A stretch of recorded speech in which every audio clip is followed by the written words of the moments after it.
तो आपको बता दें उधर चंडीगढ़ में मुख्यमंत्री मनोहर लाल एपेक्स ग्रुप की बैठक कर रहे हैं। इस बैठक से क्या कुछ खास निकलकर सामने आ रहा है, इसकी जानकारी देंगे हमारे संवाददाता पवन सिवर जो हमारे साथ सीधे जुड़े हुए हैं। पवन, क्या कुछ खास बैठक से?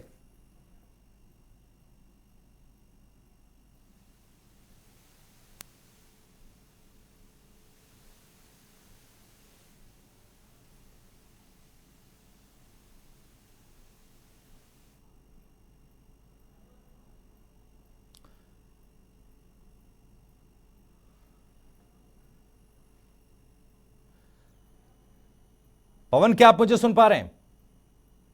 कि इसके अलावा हरियाणा के मुख्य सचिव समेत कई अधिकारी जो हैं।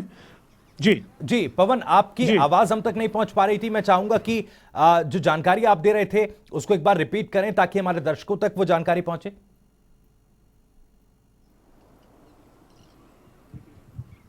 बिल्कुल बिल्कुल, देखिए इस वक्त की जो ताज़ा अपडेट है वो ये है कि जो मुख्यमंत्री के आवास पर एपेक्स ग्रुप की जो बैठक चल रही थी वो बैठक खत्म हो चुकी है। मुख्यमंत्री आवास के बाहर इस वक्त मैं मौजूद हूँ। यहाँ की आप हलचल देख लीजिए। मुख्यमंत्री आवास का जो गेट है ये खुला है। यहाँ से अभी गृह सचिव हरियाणा जो है वो निकले हैं और अभी जो है वो तमाम जो और गाड़ियाँ हैं वो भी मुख्यमंत्री के आवास से बाहर निकल रही है। यानी अपडेट ये है कि एपेक्स ग्रुप की जो बैठक चल रही थी वो बैठक खत्म हो चुकी है।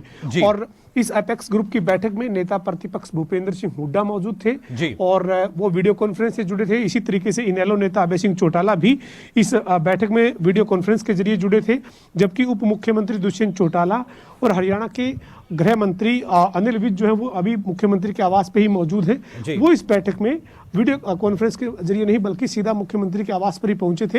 लेकिन भूपेंद्र सिंह हुड्डा और अभय चौटाला वीडियो कॉन्फ्रेंस के माध्यम से इस बैठक से जुड़े थे और ये तमाम जो गाड़ियां हैं ये जो है वो मुख्यमंत्री के आवास से बाहर आ रही हैं और जो बैठक थी वो खत्म हो चुकी है। हरियाणा के खाद्य एवं आपूर्ति विभाग के एसीएस पीके दास और कृषि विभाग के एसीएस संजीव कौशल जो है वो अभी निकले हैं। ये तमाम गाड़ियां जो हैं वो मुख्यमंत्री के आवास के बाहर जो है वो निकलती हुई नजर आ रही हैं और ये जो बैठक थी ये बैठक खत्म हो चुकी है। इस एपेक्स ग्रुप की बैठक में नेता प्रतिपक्ष के तौर पर भूपेंद्र सिंह हुड्डा वीडियो कॉन्फ्रेंस से जुड़े, जबकि अभय सिंह चौटाला जो इनेलो नेता हैं वो भी वीडियो कॉन्फ्रेंस से जुड़े थे। लेकिन अधिकारी, मुख्यमंत्री, गृह मंत्री और उप मुख्यमंत्री जो हैं वो यह मुख्यमंत्री के आवास पर मौजूद थे। इस बैठक में तमाम मुद्दों पर चर्चा की गई है। खासतौर पर हरियाणा में जो कोरोना की स्थिति है उससे निपटने के लिए जो इंतजाम हैं उनके ऊपर रिव्यू हुआ है। साथ ही साथ इस बैठक में आगे आने वाले समय में किस तरीके से हरियाणा में गतिविधियां जो हैं वो बढ़ाई जाएंगी, उन गतिविधियों के ऊपर चर्चा की गई है। कैसे उन गतिविधियों को बढ़ाया जाएगा, सरकार क्या मानती है, किस तरीके से सरकार आगे बढ़ रही है और विपक्ष के नाते विपक्ष क्या सहयोग जो है वो देता है। इन तमाम मुद्दों पर इस एपेक्स ग्रुप की बैठक में चर्चा हुई है। जी, अंदर खाने से पवन क्या कुछ निकलकर सामने आया? क्योंकि और साथ ही ये भी सवाल, क्योंकि जिस तरीके से कोरोना संक्रमण से आगे निपटने के लिए प्रदेश में जो समीक्षा की गई है इस बैठक में, क्योंकि देखिए हरियाणा में रिकवरी रेट लगातार बेहतर दिख रहा है। 227 के करीब मरीज हैं जो ठीक हो चुके हैं, लेकिन जो नए मामले हैं वो लगातार सामने आ रहे हैं, वो सिलसिला थम नहीं रहा है। इसको लेकर भी क्या इस बैठक में कोई खास बातचीत हुई है, किसी तरह की कोई खास प्लानिंग?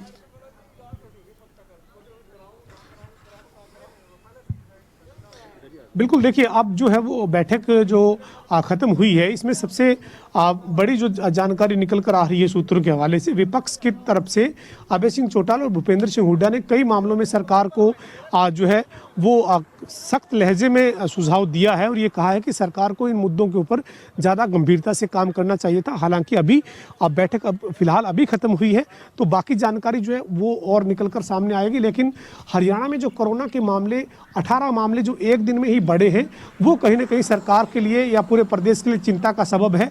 क्योंकि मुख्यमंत्री मनोहर लाल खट्टर ने कल जो जनता को संबोधित किया था उस वक्त भी कहा था कि हरियाणा में जो कोरोना के मामले अब बढ़ रहे हैं उसकी वजह दिल्ली है और दिल्ली के बॉर्डर हरियाणा की तमाम जो है वो सील कर दी गई है। आज जो नए मामले सामने आए हैं उनमें 18 मामलों में 11 मामले जो हैं वो झज्जर के हैं, 4 मामले फरीदाबाद के हैं और 3 मामले गुरुग्राम के हैं। आप समझिए ये तीनों जो जिले हैं ये बॉर्डर है एक तरह से दिल्ली के साथ लगा हुआ, और दिल्ली से जो सब्जियां लेकर आने वाले सब्जी विक्रेता जो हैं वो 11 लोग पॉजिटिव मिले हैं। तो ऐसे में आप समझिए कि दिल्ली से संक्रमण जो है वो हरियाणा की तरफ बढ़ रहा है, और उसको लेकर बिल्कुल इस पर बात करेंगे पवन, बिल्कुल इस पर बात करेंगे किस तरीके से फरीदाबाद या झज्जर या और जिलों की आपने बात करी। फरीदाबाद की खासतौर पर बात करें तो वहां 3 दिन से कोई मामला नहीं था, आज 4 नए मामले सामने आए, इस पर बात करेंगे। लेकिन एक बड़ी खबर दर्शकों तक पहुंचा दे, कोरोना पर एनसीआर से बुरी खबर है। गुरुग्राम, फरीदाबाद और झज्जर में मामले बढ़ गए। यह बड़ी खबर आपको बता दें, एनसीआर में सामने आए 18 नए मामले।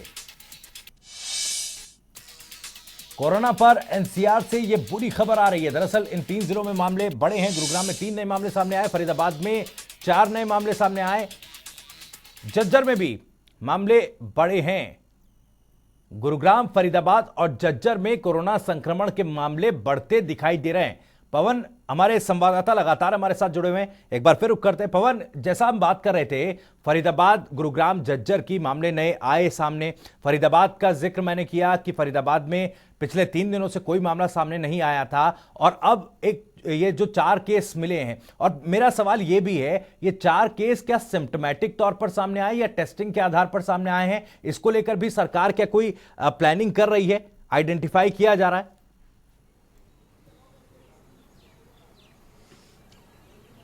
बिल्कुल, देखिए आज का जो मीडिया बुलेटिन है हरियाणा का वो काफी चिंता बढ़ाने वाला है, और उस बुलेटिन में मामले जो हैं वो एक दिन में मामले जो हैं वो बढ़े हैं। 18 मामले एक दिन में सामने आए हैं। अब मामला जो है वो इटालियन नागरिकों की संख्या को मिलाकर हरियाणा में कोरोना का पॉजिटिव मामला जो है वो 329 का आंकड़ा है।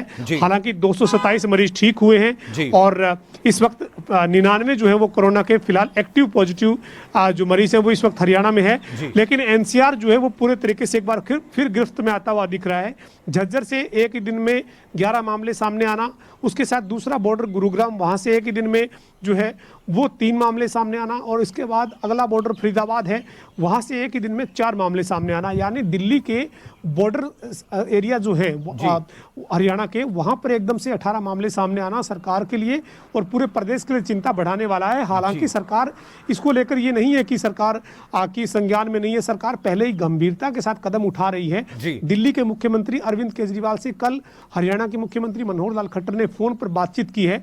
उनको ये कहा है हरियाणा के मुख्यमंत्री ने कि वो जो कर्मचारी दिल्ली में कार्यरत है, हरियाणा के रहने वाले हैं, बॉर्डर एरिया के, उनको दिल्ली में ही रोकने की व्यवस्था करे, ताकि संक्रमण ट्रैवल हिस्ट्री के जरिए एक तरह से हरियाणा में ना पहुंचे। इसी तरीके से जो बॉर्डर है, चाहे गुरुग्राम की तरफ से दिल्ली का बॉर्डर है, फरीदाबाद की तरफ से दिल्ली का बॉर्डर है, रोहतक सोनीपत की तरफ से बॉर्डर है, उनको सील किया गया है। ये जो जरूरी जो सेवाएं हैं उन्हें के लिए केवल आने जाने की अनुमति है। पूरी तरीके से बॉर्डर सील करने का दावा सरकार कर रही है। और जो सब्जी के विक्रेता हैं उनमें जिस तरीके से कोरोना के पॉजिटिव मिले हैं झज्जर में, उन्होंने हरियाणा की चिंता और ज्यादा बढ़ा दी है। क्योंकि दिल्ली आजादपुर सब्जी मंडी से सब्जी लेकर जो सब्जी विक्रेता हरियाणा के रोहतक या झज्जर क्षेत्र में जो आ रहे थे, उनमें ज्यादातर सब्जी विक्रेता जो है वो कोरोना पॉजिटिव पाए गए हैं। तो उससे कहीं ना कहीं और ज्यादा चिंता बढ़ी है, क्योंकि वो कोरोना के जो पॉजिटिव सब्जी विक्रेता हैं उन्होंने शहर में जाकर, गाँव में जाकर, जहां जहां भी वो पहुंचे हैं, वहां के लोगों के लिए भी अब परेशानी बढ़ी है। सरकार गंभीरता के साथ बॉर्डर सील किए हुए हैं।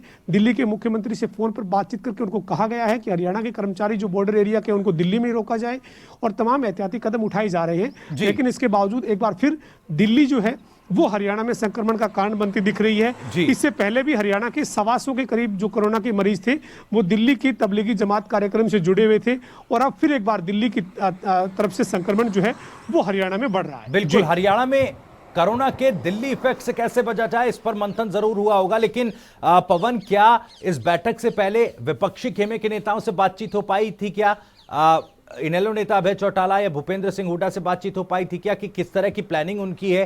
क्या वो सरकार को सुझाव देने वाले हैं? किस तरीके से इस लड़ाई को आगे लेकर जाएंगे सरकार के साथ मिलकर?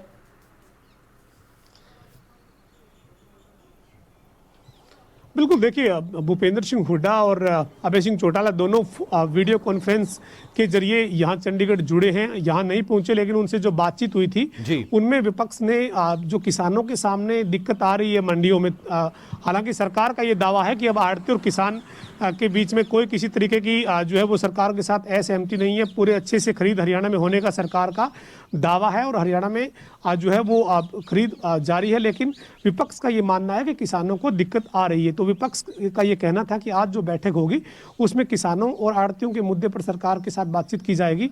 इसके साथ ही प्रदेश में जो अवैध शराब का कारोबार पनप रहा है और आप हरियाणा के उप मुख्यमंत्री और आबकारी एवं कराधान मंत्री खुद ये मानते हैं कि 1996 से 99 में जिस तरीके से अवैध शराब का कारोबार था उसी तरह का बढ़ावा इन लॉकडाउन के टाइम शराबबंदी के दौरान देखने को मिला है। तो विपक्ष जो है वो उसके ऊपर भी सरकार को आक्रामक तरीके से घेरने के मोड में था। साथ ही साथ जो सरकार राहत दे रही है उस राहत को लेकर भी विपक्ष की जो है वो कई मुद्दों पर अपने अलग सुझाव थे, उन सुझावों को दिए जाने की बात विपक्ष ने की है। लेकिन अब जो ये एपेक्स ग्रुप की बैठक खत्म हुई है, इस बैठक में क्या क्या सुझाव, कैसे कैसे सुझाव दिए गए सरकार को, वो चलिए इन पर तमाम जानकारी पवन आपसे लेते रहेंगे और अंदर खाने क्या कुछ जानकारियां निकलकर सामने आई हैं इस पर आप अपनी नजर बनाए रखिएगा। आगे अपडेट इस पर आपसे लेते रहेंगे। बहुत बहुत शुक्रिया पवन आपका इस तमाम जानकारी और बातचीत के लिए।